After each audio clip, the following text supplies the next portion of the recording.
are you? Get on the bed. What are you doing Get on in the my bed. house? Put that down. Get out of my house. Put that down. Get out. Get down. Get out.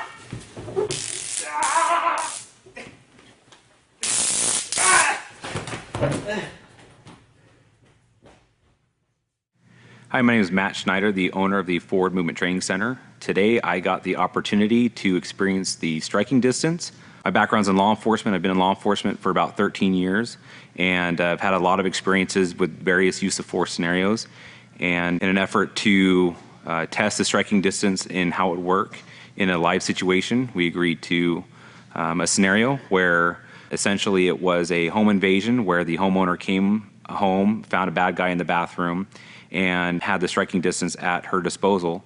Going into it, I knew that I was going to take a 3 to 5 second exposure, although what actually happened was scenario started to play out. Kristen introduced the striking distance and fired off a couple warning shots at me, which totally overrode what I knew I was supposed to do based on what we had talked about. And instead of actually initially approaching Kristen like I was supposed to, I took a few steps towards the door, which was my brain overriding my body and saying, that's not good, get away from it.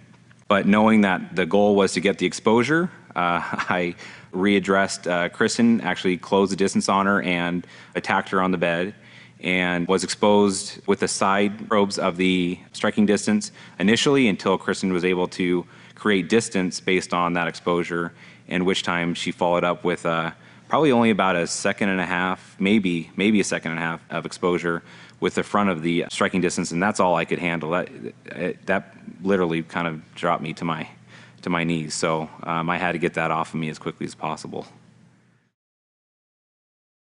Hi, my name's Kristen. I'm with Forward Movement Training, and I agreed to role play this scenario along with Matt. I just want to reiterate the importance of actually using the tools and practicing with them, because anybody can buy a tool and just set it on their nightstand, but when you're under stress, you forget how to use it. So it's very important that you practice with those tools and you know how they work so that you're not caught in a situation where it goes out the window. So the reason why I agreed to have this exposure done is because I truly believe in the mission of Damsel in Defense. So when Bethany and Mindy asked if I would take the exposure, I was happy to do so. I don't know that I would readily volunteer for it again, but it's a good product, and the Damsel line is awesome.